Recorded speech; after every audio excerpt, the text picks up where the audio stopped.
Bangladesh has once again reported the highest number of COVID fatalities and cases in a single day count. On Monday, the health authorities reported 247 deaths and 15,192 new cases in a 24-hour count.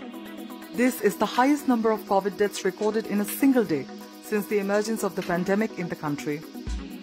Meanwhile, faced with severe shortage of ICU and general beds, the government hospitals in Dhaka are struggling to cope with the steady stream of COVID-19 patients.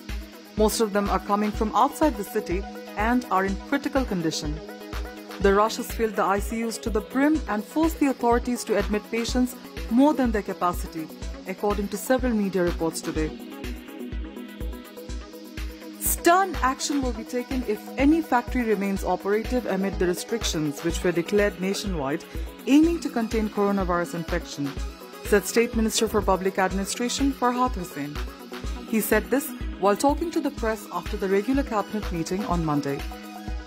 The government today approved 3 new upazilas named Eidgah in Cox's Bazar, Modhyanagor in Sunamganj and Doshor in Madaripur, raising the total number of upazilas to 495 in the country.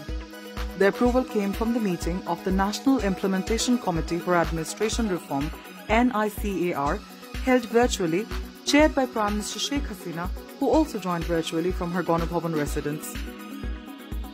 The High Court has stayed the by-election of Sylhet 3 constituency till August 5th.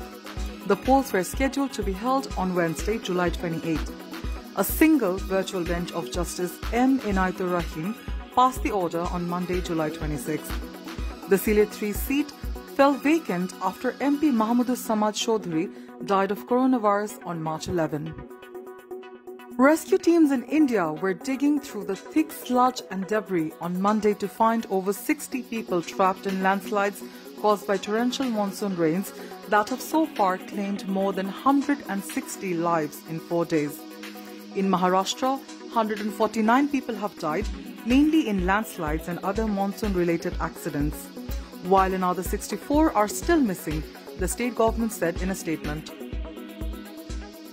Young Indonesians, many of whom are under 5, are dying of COVID-19 at an alarming and unusual rate. The deaths, more than 100 a week this month, represent a child mortality rate greater than that of any other country. Coinciding with the surge of the Delta variant, the rate challenges the idea that children face minimal risk from COVID-19. Philippine President Rodrigo Duterte delivered his 6th and final State of the Nation address, SONA, to the joint session of Congress on Monday. Duterte, 76, was expected to report on his administration's accomplishments since he took office in June 2016. Duterte will end his single 6-year term in June next year. In May next year, a national election will be held to elect his successor. Saudi Arabia will allow pilgrims living outside the country to undertake the Umrah pilgrimage starting August 10. The country on Sunday announced the resumption of Umrah services for pilgrims worldwide from 1st Muharram 1443, after the end of the Hajj season, according to state press agency SPA. At 13 years old, skateboarder Momiji Nishida of Japan just became one of the youngest gold medal winners ever at the Olympic Games. The girls standing by her side on the podium were also teenagers.